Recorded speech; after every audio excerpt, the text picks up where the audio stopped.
Hello everyone, welcome back to my channel daily blog venture.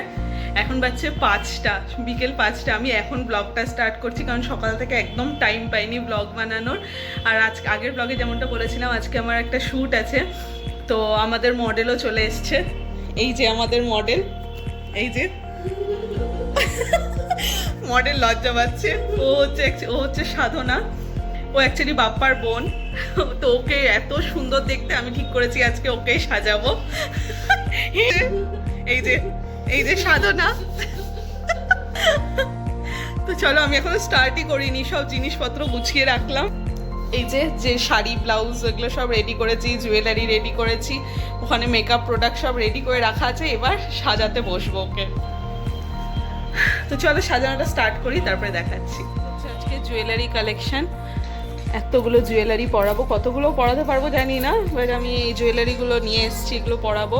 আর এই হচ্ছে আজকে dress, এটা হচ্ছে ব্লাউজটা ওপরের, এটা দুপাট্টা, এটা কোমরের বেল্ট, আর এটা হচ্ছে শাড়িটা। এটাই পরাবো আজকে। একটা ভেবেছি রিসেপশন লুক ক্রিয়েট করব, দেখা যাক কতটা হয়। যেমনটা বললাম, ও হচ্ছে সাধনা। ও আমারই এক ফ্রেন্ডের বোন, খুব মিষ্টি মেয়ে।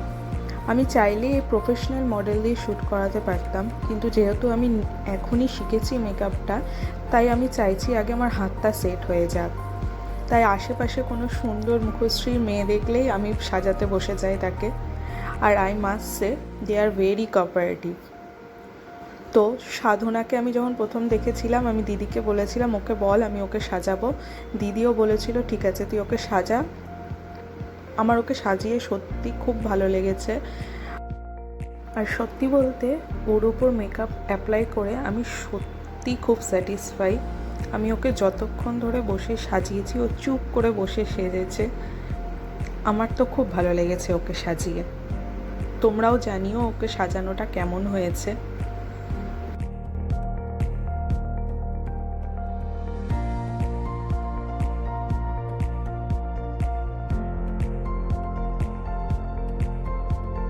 ফেস মেকআপ হয়ে গেছে, তখন সবাই ফেস মেকআপ হলো। এবার ওকে ড্রেসটা পরিয়ে দেন ওকে হচ্ছে হেয়ারটা করব। অবস্থা কি খাটের আমার, আর তার মাঝখানেই কোকো ঘুমোচ্ছে। আর এই যে ওর ফেস মেকআপটা আপাতত হয়েছে। এই যে লাইটের দিকে ঘুরতো, তুই এইদিকে ঘোর। হ্যাঁ হ্যাঁ, ওর ফেস মেকআপটা সবে হয়েছে, হেয়ারটা দেরি আছে, আগে ড্রেসটা পরিয়ে নিই। এখন অলরেডি 8:30 বাজছে। এখন ড্রেস পরিয়ে রেডি করলাম। এইদিকে ওইদিকে অন্ধকার আসছে। এই যে ড্রেস পরিয়ে রেডি করলাম। এরপর হচ্ছে এবার চুলটা করবো আমি।